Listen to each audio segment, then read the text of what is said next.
It's me, Lois, with Aussie Lozzie Knit Designs. I am so excited to be here with you all today because we are kicking off the Summer of Scrubbies 2025 knit along. This has been something I've been working on for almost a year now, and so it's really exciting for me to finally see things coming along.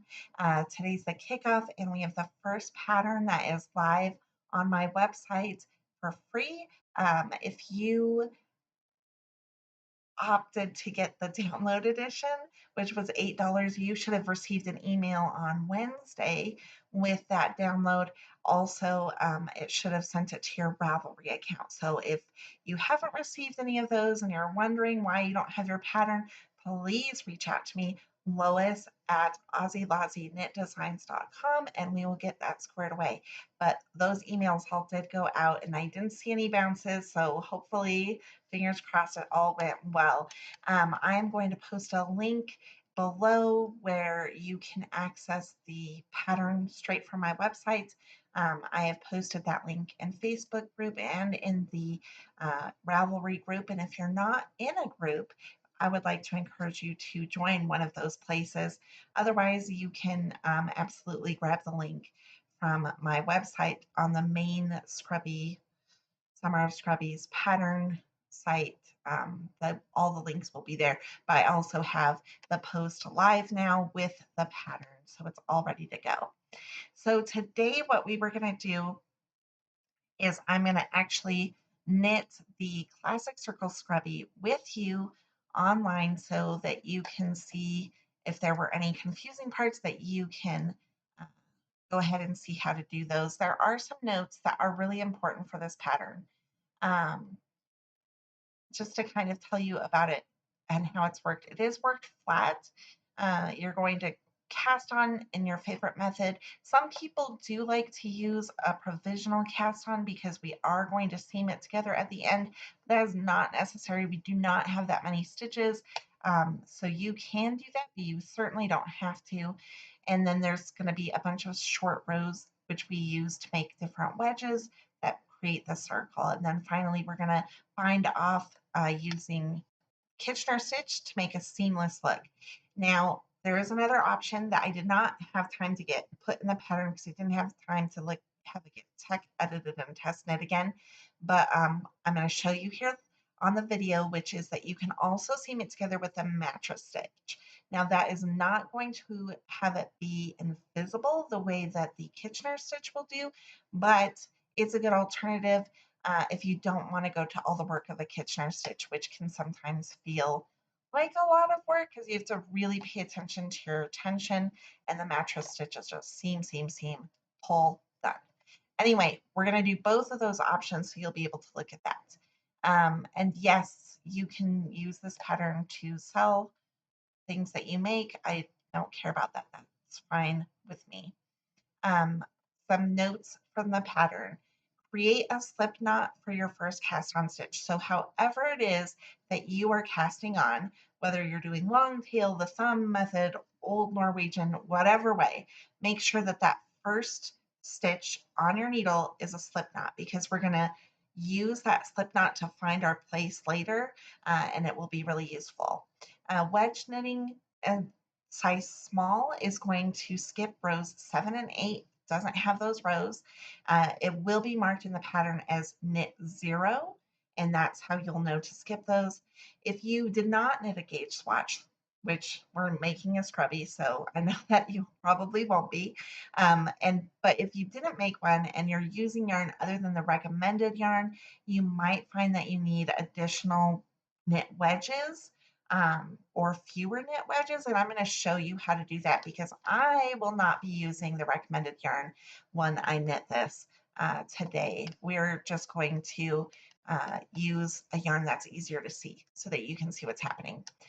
Anyway, so you might find that you need more or less wedges, and so you'll just want to keep repeating the wedge stitches until your circle almost closes, and then you can proceed to the final instructions. Also, if your cast on tail is in the very center, which mine won't be for this one, but if it is, at the end of row 9, when you're working that wrap and turn around the center stitch, you want to bring the tail end yarn from your cast on over the working yarn to the front of your work.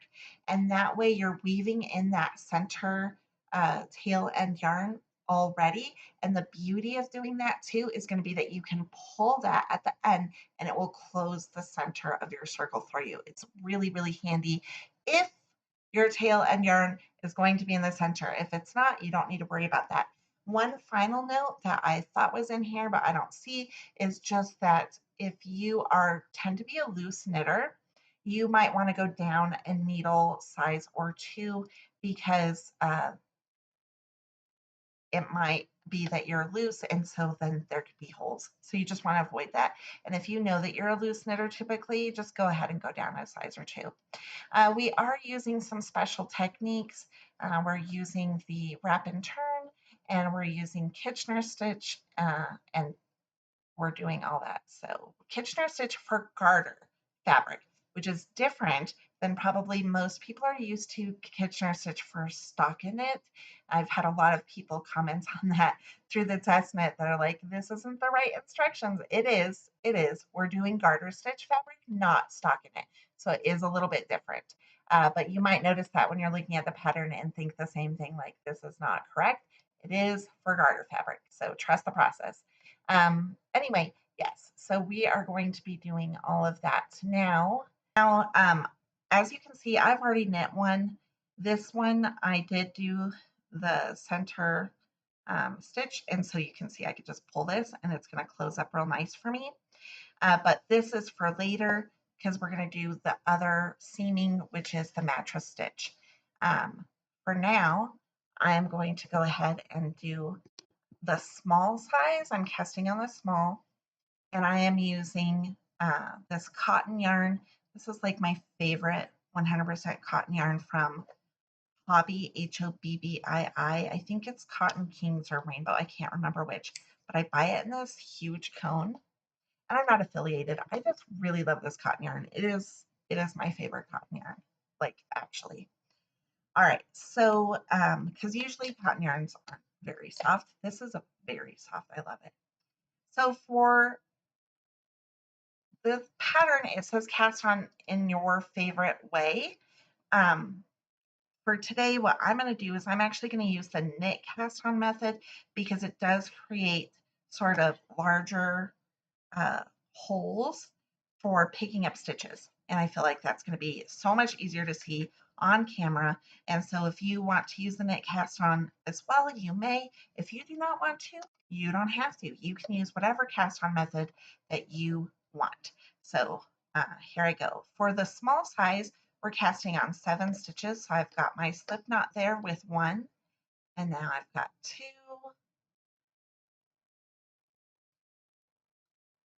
3. Sorry, I tend to like go off the camera. I gotta watch where my camera is. 4, yeah, 5,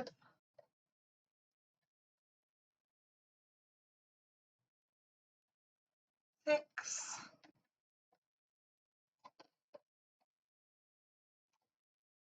I kind of cast on really tightly for some reason. It's fine though because, like I said, the knit cast on tends to create big loops. All right, 7. 1, 2, 3, 4, 5, 6, 7. I always like to double check. And so the first row is just knitting the wrong side row, and it is knitting all the stitches. So we just want to start here at the end. We're gonna knit 7 stitches because we're making a small, whatever size you're making, you're knitting all the way across. Okay, 1, 2, 3,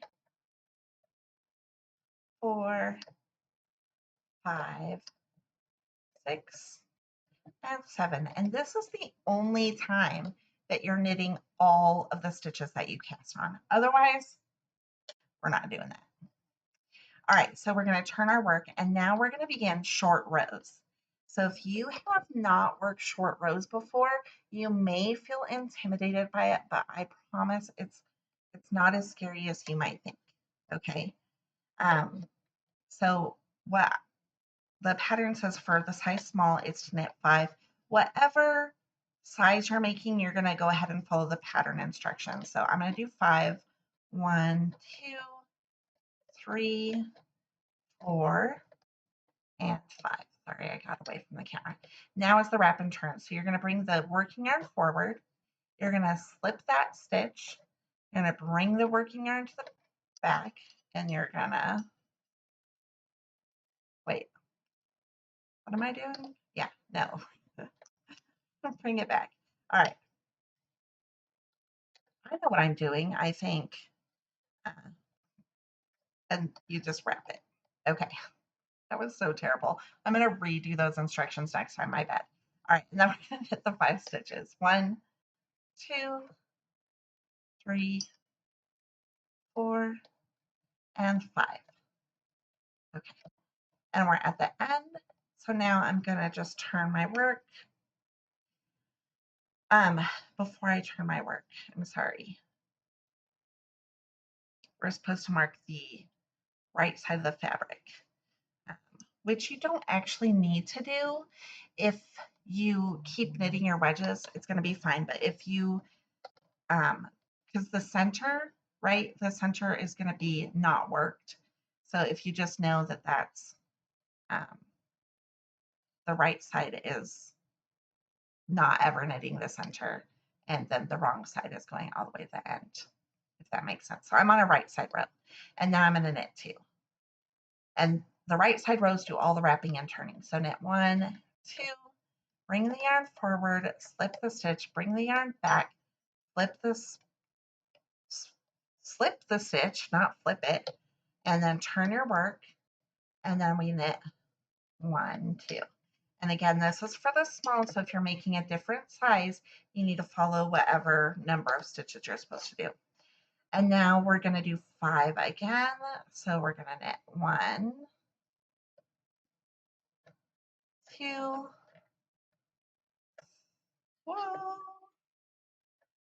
3, 4, and 5. Okay, wrap and turn. So bring yarn forward, slip, bring yarn back, slip, turn the work, bring your yarn to the back again. So you're ready to knit those 5 stitches. And here we go with 1, 2, 3, 4, and 5. I have these really long knitting needles, and they're normally fine, but sitting at my desk, they're like making so much noise. I'm so sorry about that. Anyway, all right, so now we're doing the final 2 rows in the wedge. So that's going to be for the small size to knit 6. So 2, 3, 4, 5, and 6. We're knitting that. We do not have to pick up these wraps, okay? And if you want to, you can, but since it's garter stitch fabric, you don't really see those wraps, so you don't need to pick them up. Yarn forward, slip, yarn back, slip, back, yarn forward again, turn, and our yarn is in the right place. I need more yarn. Get off my cone. Okay. So now we're just going to keep knitting that same thing. So from the 6, we're going to knit back up 6, 1, 2, 3, 4, 5, and 6. And then I'm going to keep on knitting wedges.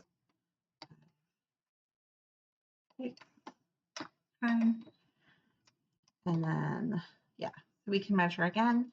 And basically, like, to measure, you could just lay it down like this. Actually, I probably still want to go 2 more wedges. We'll see. But yeah, if you lay it down and let's say you've knit whatever it says, 8 wedges or 10 wedges, whatever size you're making, and there's a huge gap, you don't want to close it early because then it's gonna bowl up. But on the other side, you don't want to knit 8 or 10 wedges and then it's too much and you end up having it be like a wavy sort of scrubby.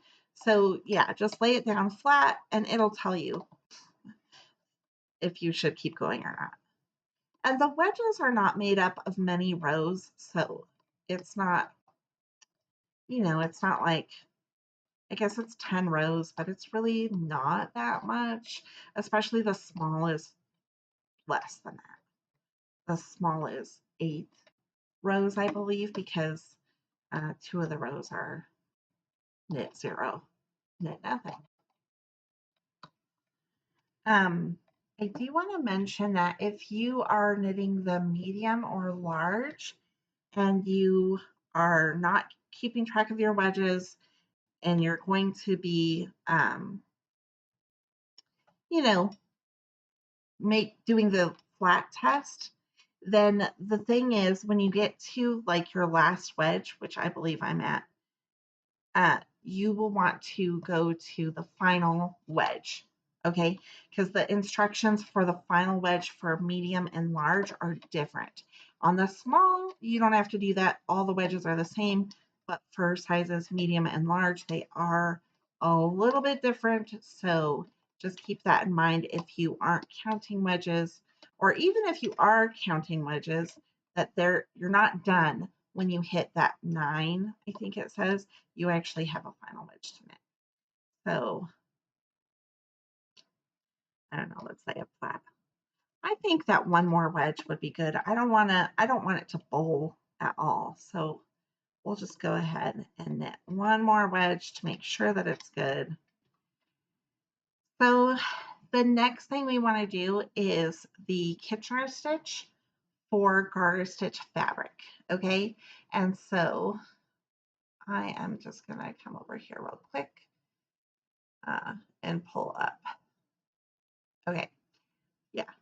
So what we want to do first is measure our yarn from the working yarn to be 4 to 5 times the length that we're going to need to seam. So you could just do the wrap and turn sort of method, or not wrap and turn, but the wrap, zigzag and wrap, right? So I need to go to the center, come back up, that's 2, and then 3, and 4.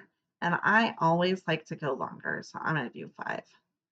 And then I'll actually go longer because I have paranoia about running out of yarn. I'm going to have so much yarn left over, guys, because you really don't need more than 4 to 5. Okay. But I have a cone also, so I don't need to be skimpy with my yarn. Okay. So then the next thing we want to do is we want to pick up the stitches from the cast on edge with our other knitting needle. Now, like I said at the beginning of the video, I use the knit cast on method, so it would be really easy to see those stitches, see those beautiful big holes. If you did not use the knit cast on method, it might be more difficult for you. And, feel free to go ahead and use that knit cast on method if you feel like this is easier. Now, the first stitch we want to pick up is not probably, I don't know why I said that, but it's the center stitch. And so I'm going to count backwards. We should have 7. So I've got 1, 2, 3, 4, 5, 6. And then that 7th stitch is going to be buried in here. And that's okay. Okay. We knew it would be. That's why we also have the slip knot, remember? There's my beautiful slip knot there. And this is separating. Okay. The slip knot helps clue us into where that center stitch is. And it is the same stitch that is on this needle that I have just hooked into. Okay. It's the same stitch. Now, before I start putting all of these on here, I've got, if I turn my work this way, this is my right side of fabric. if you didn't put a stitch marker, which I didn't because I didn't even follow my own advice. And we want the wrong sides to be facing one another. And so the way I'm holding this is actually correct. But so what I want to do real quick is turn it this way. And so I'm going to drop that real quick and then I'm going to pick it back up. Maybe I want to be on the other side of this stitch. If you can see what I'm doing, this, I don't want to be in front of any of those center wraps. I want to grab right at that slip knot. Okay. And then I want, shoot, I dropped it again. Okay. I want those wrong sides facing, so the way I'm holding it is correct, but I need to pick up those 7 stitches. This is the first one. 1, 2, 3, 4, 5, and 6 is real small. That's what I was thinking. So we're going to have to maneuver here to pick those up. 2. It's a tight fit right now, guys. It's a tight fit, but I'm actually going to go this way because it'll be, yeah, there we go. Don't go against the grain. Okay, and then 7. It's still a tight fit because those first 2 have a lot of wraps around them. Don't worry about it. It's all going to be fine. All right. So we have our wrong sides facing one another, and we have picked up the 7 stitches with our other needle. And we've got our tail end because we did the knit cast on, though you can do whatever cast on you want. And then we've got the working yarn, which we have cut 4 to 5 times in length and attached a tapestry needle to. Now, because I'm just paranoid, I like to count my stitches again. So I've got 1, 2, 3, 4, 5, 6, 7, and 1, 2, 3, 4, 5, 6, 7. Yay! It's all right. So the setup is only going to happen on the first stitch of each needle. So this stitch and this stitch, right? And after you complete the setup, we're going to work the remaining of the stitches in a 4-step kind of pattern, okay? So, and there is a link on my website and in the pattern to a tutorial for this if you like photo tutorials, which I personally do. So the first thing we want to do is we want to insert our needle as if to purl on the first stitch on the needle closest to us. So we'll just do that. Boom. The next thing we want to do is the needle furthest from us, which is this one, where I just picked up the stitches. We're going to insert a needle as if to purl again. So we'll do that and we'll pull it. Do not pull too tightly. Whoops. Because you don't want your seam to be tight and the rest of your knitting to be a different gauge. We're trying to match the gauge of our knitting while we're grafting, okay? So now on the needle closest to us, we're going to insert the tapestry needle as if to knit. All right, so this is how we knit, and we're going to pull the yarn through, and now we're going to let that stitch go ahead and drop off. Okay, there it is. And on the needle closest to us, so the same one, we're going to insert as if to purl. So here we go again, cross, and we're purling. Okay, yay.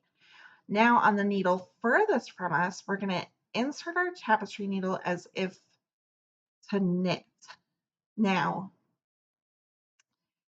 it might be kind of difficult because they're touching, so you could separate them up, but you want to come through like this as if to knit. We're going to go ahead and pull that yarn not too tight and let that drop off.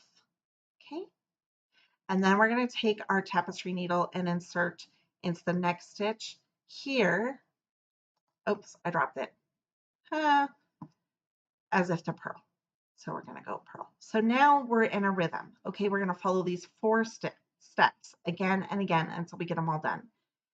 So the first thing we're going to do is we're going to take this tapestry needle and we're going to insert it as if to knit. And we're going to let that come off the needle. Okay. off the needle.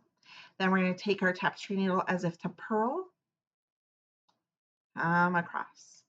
Then we're going to do another knit.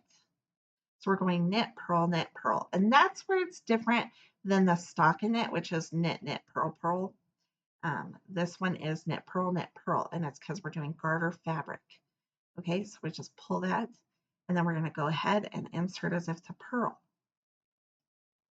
And check to make sure you're not being too loosey-goosey or too tight.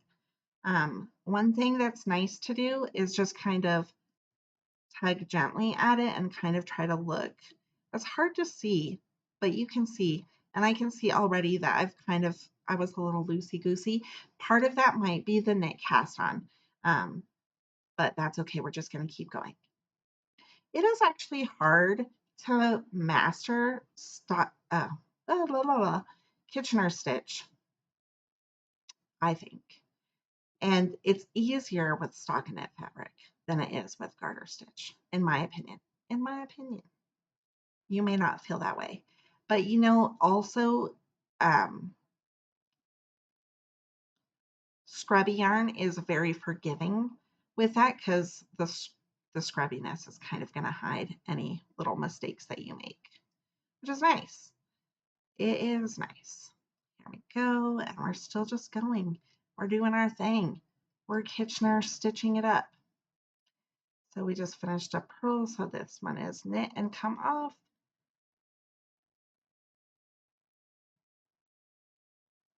There we go. Knit and come off, please. There we go. And then purl. Purl and stay on. So then we go knit and come off. Knit and come off. Purl and stay on. Go to the back needle. Knit and come off. Purl and stay on. Okay. Knit and come off. Like having trouble seeing. Purl and stay on. We're on the end. Okay. Then knit and come off. These are the tighter stitches that I had, so it was like a little bit more difficult to get in there. And then purl to stay on. And now we're on the last two, so we're just gonna knit to come off. There's no purling to happen here. And then we're gonna knit to come off. Okay. And honestly, that's not too bad for me. What I think is not too bad. It's not too bad at all. What I want to do now is this is my, I pulled that. Yeah, there we go. All right. So from there, you just want to weave in your ends. So what I would do at this point is I would just come across here and go right into these center stitches. I mean, obviously you can do what you want to do because it's your scrubby, but I like to really get those center stitches nice, and it's a great place to hide your yarn. And then for this one, just in case anyone's wondering, if you're knitting with cotton yarn like I did for this tutorial, and you use the knit cast on and you end up with this funky little gap here, you can just copy the flow of that yarn to kind of bring that together so it's not being funky anymore. Funky. Okay. But yeah, you know how to weave in. So yeah, so you just go from there. Anyway, so that is how you would make the scrubby if you do the Kitchener stitch. Okay, now I'm going to show you mattress stitch. What's nice about this, before I switch gears, is it's pretty seamless. Like you can't really see where that seam is, except for that I still have this attached. But once I weave in my ends, you're not going to notice that. Okay, so let's shove that aside and bring out the other one. Now this one I did a long tail cast on, and then I bound off, and I have my working yarn here, which is way longer than 4 to 5 times. What was I thinking? I don't know. I didn't zigzag. I just like cut a bunch. This is the circle, like I was telling you, if you wrap. So I can just pull this at the end and it's going to cinch that inner part up so nicely for me. All right, so we're going to mattress stitch this. And so the way we want to do that is, I'm thinking and stalling for time. So if I did a long tail cast on one side,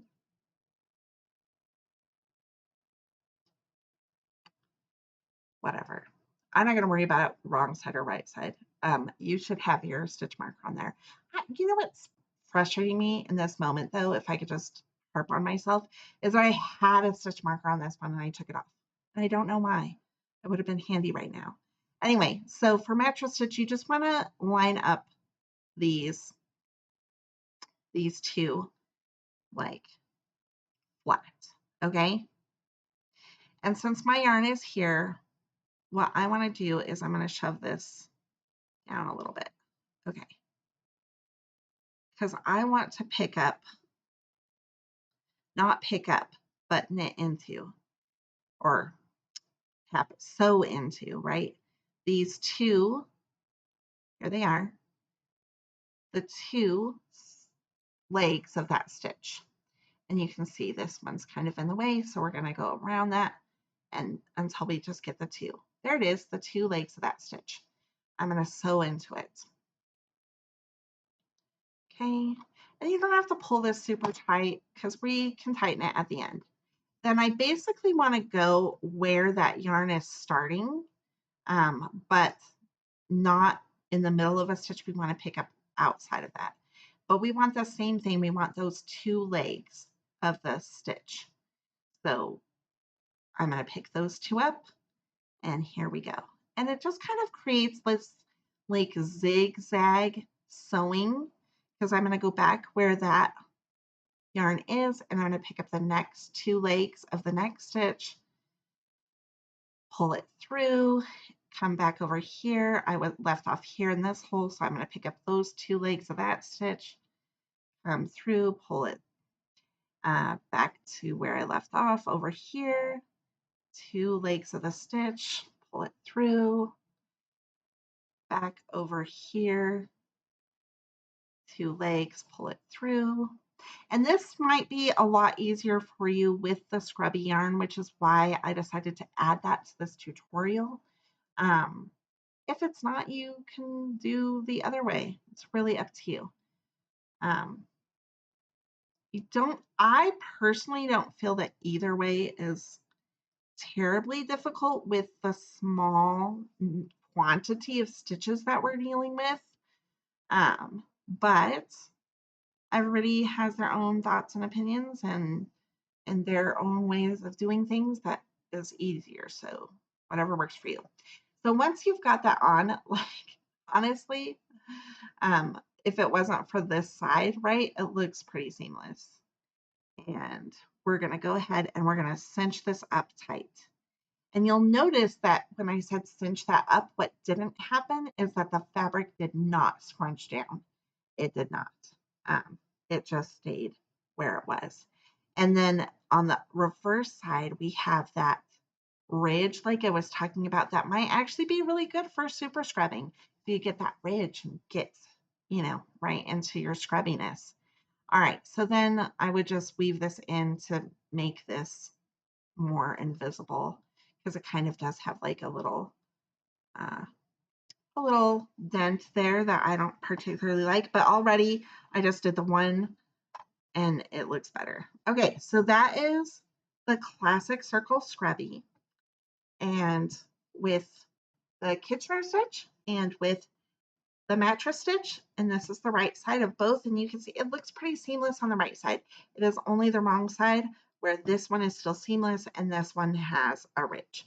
But yeah, either method will work, and hopefully you will enjoy knitting that. I'm going to put links below for the pattern itself where it lives on my website, so you can get to that. And then links to the Facebook Knit Along group if you want to join that, and the Ravelry Knit Along group if you want to join that. And if you have not signed up, and you don't really want to get all the emails, which I totally understand, then you should go to the website and just favorite the main blog post. I'll put a link here, and then just go to that like every other week to find the latest pattern on Fridays. There will be bonus patterns, so if you don't sign up for the emails, like you'll only know when you go to the website that there was a bonus. But if you sign up for the emails, you'll know right away. So I'll put links everywhere for all the things. And then if you have any questions or you need me to go over something again, if maybe the view was not great or whatever, just let me know and I will be sure to come on because I love uh, communicating with you all and helping you figure out how to make your knitting uh, more fun and more easy. So thank you for joining me today and for joining the knit along. We'll see you in a couple weeks. Bye bye.